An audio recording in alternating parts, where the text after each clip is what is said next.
Hi, my name's Nicole. I'm going to share with you today some of the core principles of Pilates, some of the foundations upon which we build a strong repertoire. The first one of those is breathing, a concept of three-dimensional breathing, breathing into the ribs, deep, controlled, even breaths. The second is that of alignment, an alignment of number one, the shoulders, and number two, the pelvis, and maintaining that alignment and that stability as we then add movement on top. So let's get going.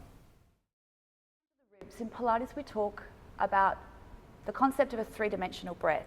So rather than breathing into the chest and the shoulders, a shallow breath, hands on the ribs to draw that breath in, down, and around the front, side, and back of your ribs. So as you inhale through your nose, you feel a lateral expansion of the ribs, and as you exhale through an open pursed lip, a lateral contraction. So the concept of breathing is particularly important if we're to match a movement pattern on top. As we inhale, the spine naturally extends and lengthens, and as we exhale, the spine naturally contracts. So as we match a breathing pattern to a movement pattern, we want to facilitate that extension and that contraction of the spine. So breathing is really important to establish your practice. That three-dimensional breath is that feeling of breathing into around the side of the ribs. And as we exhale through an open pursed lip, it's a gentle engagement of the abdominals to assist with expiration. So let's talk alignment. The pelvis, number one. Everything that happens with the body biomechanically above and below the pelvis is affected by its position. So to get a neutral pelvis and stabilize the pelvis in our practice is a very core foundation principle of Pilates. So in a seated position with heels of your hands onto your hips and fingertips to your pubic bone, you want to find what we would call a vertical neutral position of the pelvis, where the hands or the fingers and the thumbs are in a nice aligned position. So in a seated position, you're sitting on your sit bones and your pelvic bones are positioned right on top. So if we come into a lying position with our feet flat and our knees bent, again with heels of hands onto our pelvis and fingertips to our pubic bone, a little bit of rocking of the pelvis will find you arching into your lower back and then flattening into the lower back. So these are positions for the spine of flexion and extension, but we want to work in a neutral position.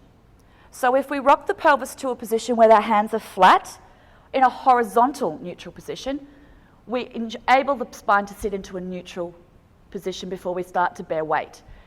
Tucking your fingertips inside your two hip bones with a cough or a clearing of your throat will access the muscle that assists the stabilization of that pelvis.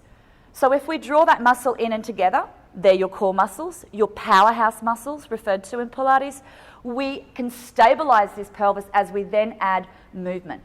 So as its simplest form, a leg lift, lowering into tabletop, lifting into tabletop and then lowering. Alternating those leg lifts while stabilizing the pelvis, drawing in your powerhouse and breathing over the top demonstrates the principle of concentration in Pilates and also of that alignment and strength.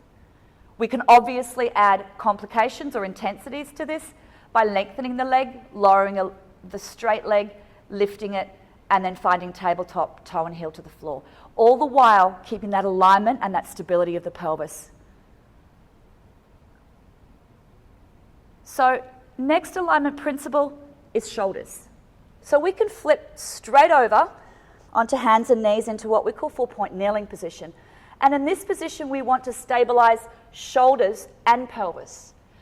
So blading or winging of the shoulder blades is something we want to avoid and rather stabilize our shoulders into a neutral position.